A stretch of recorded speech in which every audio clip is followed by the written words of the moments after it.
Je donne maintenant la parole à Son Excellence Bakary Yahou Sangaré, ministre des Affaires étrangères, de la coopération et des Nigériens à l'étranger, du Niger.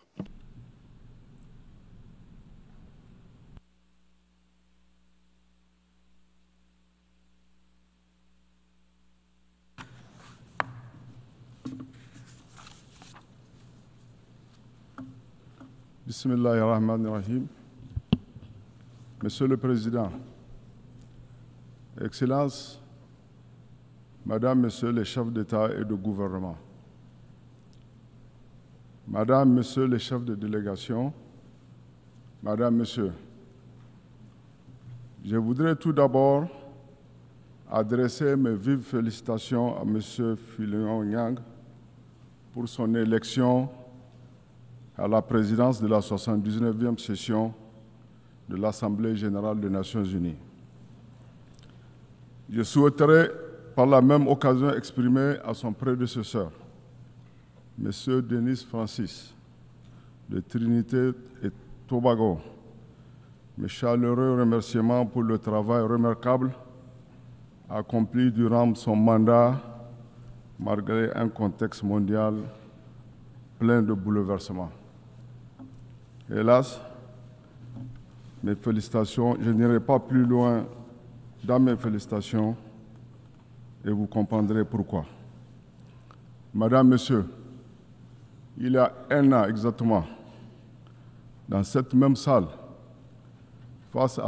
sur cette même tribune, mon pays, le Niger, a été de façon injuste et injustifiée privé de parole.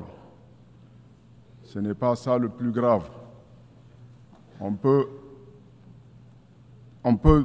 débat sur le bien fondé de cette décision, nous l'avons eu à son temps. Mais le plus grave, c'est qu'au même moment, des représentants d'autres pays qui sont dans la même situation que le mien ont été autorisés à prendre la parole et mieux, ils ont été reçus avec les honneurs par le secrétaire général des Nations unies. Vous comprendrez très aisément avec moi, vous conviendrez très aisément avec moi qu'il y a deux poids, deux mesures. Il y a un double standard qui est de nature à entamer la crédibilité de notre organisation commune. Mon pays a pris cette décision avec dignité et il s'est senti laissé pour compte. C'est pourquoi mon intervention sera essentiellement axée sur les laissés pour compte et la dignité humaine. La dignité humaine, mesdames et messieurs, cadre parfaitement avec les idéaux de la refondation qui est en cours au Niger.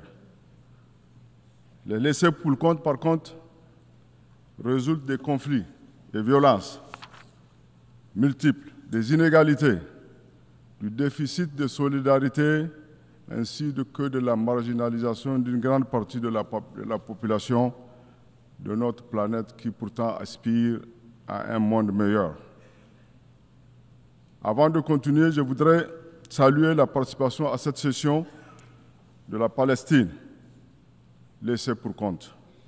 Nous fondons l'espoir que sa présence tant méritée parmi nous constitue une étape décisive vers l'avènement d'un État palestinien libre, indépendant, souverain, vivant en paix avec ses voisins dans ses frontières de 1967. Le Niger réaffirme son soutien à la cause palestinienne et estime que seule une solution à deux États pourrait mettre fin au cycle de violence et garantir la paix et la sécurité dans la région. Mon pays déplore également la situation au Liban et appelle à un arrêt immédiat des hostilités. Mesdames et Messieurs, chaque année, nous nous adonnons au rituel de complainte sur la situation des pays pauvres et de plaidoyer pour un monde plus équitable.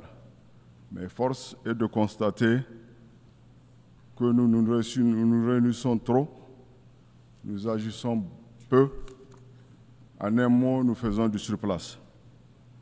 Au moment où les pays pauvres lisent l'heure, comme disent les jeunes, pour ne pas dire qu'ils s'enfoncent dans la galère, les riches s'en mettent plein les poches avec nos ressources. Continuent de soutenir des régimes corrompus et inféodés qui truquent les élections et plongent leur peuple dans la misère totale. Pendant ce temps, la communauté internationale se mure dans un silence complice qui traduit une fois de plus la politique de 2 poids, 2 mesures. Mesdames et Messieurs, du haut de cette tribune, je lance un vibrant appel au peuple exploité et laissé pour compte pour leur dire que ce n'est pas au pays nantis de nous trouver des solutions. J'affirme que les solutions sont en nous. Elles consistent au renoncement à l'aide mendiante et avilissante pour un partenariat digne dans lequel nos ressources seront payées à leur juste prix et les gains investis au profit de nos populations. C'est dans cet esprit que mon pays gère sur ses fonds propres les dégâts de la crise humanitaire née des inondations sans précédent qu'il subit cette année. Nous n'avons pas besoin de leçons de démocratie. Ce qui nous importe, ce sont nos intérêts, les choix et les aspirations de nos vaillants peuples. Comme l'a dit le président du Conseil national pour la sauvegarde de la patrie, chef de l'État, son Excellence le général de brigade Abdrahmane Tchiani, aucun État, aucune organisation interétatique ne dictera à mon pays la conduite à tenir, encore moins son agenda en matière de partenariat stratégique ou diplomatique.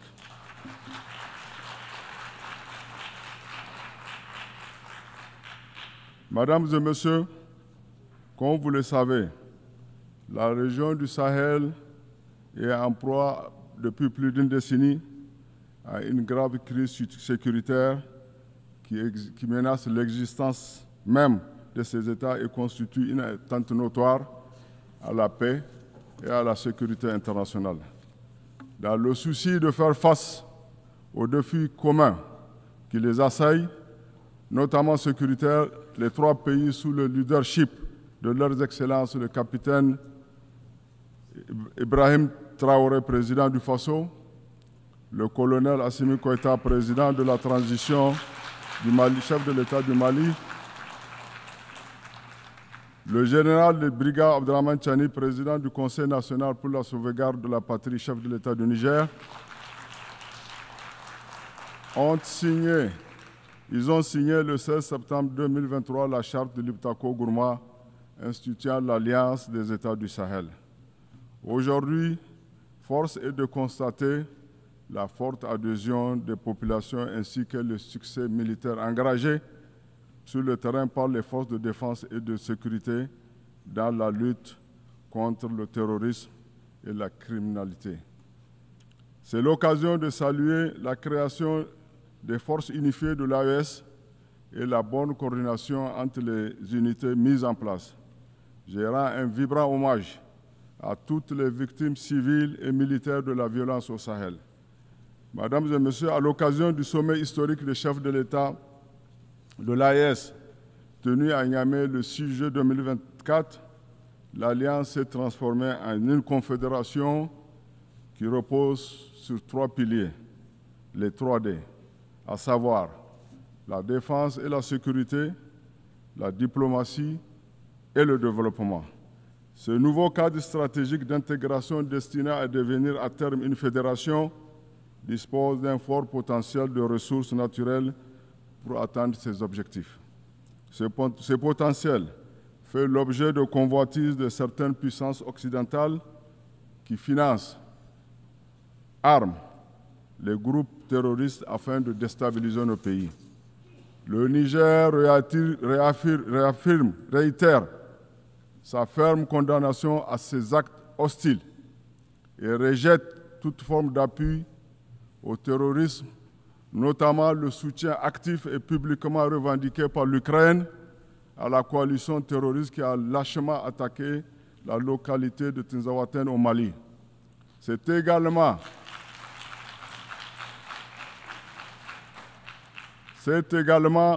le lieu de dénoncer les actions subversives et la nouvelle stratégie de recolonisation revendiquée et assumée par la France, qui renseigne, forme, finance et arme les groupes terroristes au Sahel.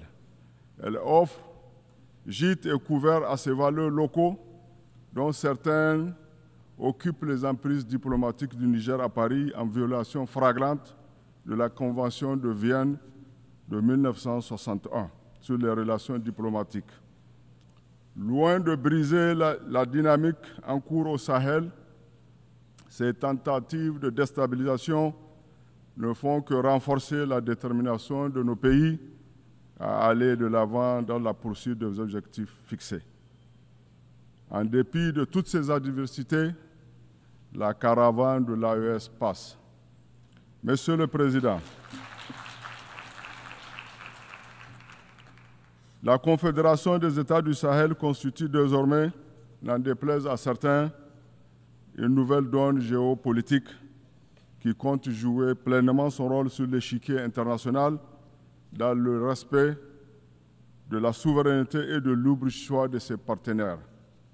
Comme l'a dit le président, son Excellence, le colonel Assimi Goïta, président de la Confédération AES, à l'occasion de l'an 1, dans notre dynamique d'indépendance et de souveraineté recouvrée, nous restons ouverts à la coopération. Nous restons ouverts à la coopération avec les peuples frères et amis dans un esprit de fraternité et de respect mutuel. Mesdames et Messieurs, au plan national, la vision inclusive du président du CNSP, chef de l'État, le général de brigade Abdourahmane Tchani, s'articule autour de 4 axes stratégiques. Le renforcement de la sécurité et de la cohésion sociale, la promotion de la bonne gouvernance, le développement des bases de production et l'accélération des réformes sociales. Ces axes visent à assurer la souveraineté sécuritaire, politique et socio-économique de notre pays. À cet égard, il constitue le cadre de référence de toutes les interventions de l'État et de ses partenaires pour créer les conditions de la transformation structurelle de l'économie nigérienne et de la rémunération du bien-être des populations. Pour accompagner cette transformation, notamment dans le secteur minier et pétrolier, mon pays est disposé à conclure des partenariats avec les investisseurs étrangers sur la base du principe gagnant-gagnant et du respect de la dignité de nos populations jusque-là laissées pour compte. L'objectif est de faire du Sahel une zone de paix et de prospérité, comme l'a affirmé le président Tchani. Je ne saurais terminer mon propos sans remercier les pays frères et amis, le Burkina, le Mali, le Togo, le Maroc, la Turquie, la Chine, la Russie, l'Iran et tous ceux qui accompagnent le Niger dans son processus de refondation. Je voudrais terminer en demandant à la communauté, à la diaspora de nos pays, partout où elle se trouve, de continuer à prier pour que Dieu protège l'AES, pour que Dieu protège nos peuples, pour que Dieu protège nos gouvernements. Vive la solidarité entre le peuple, vive la Confédération AES. Je vous remercie.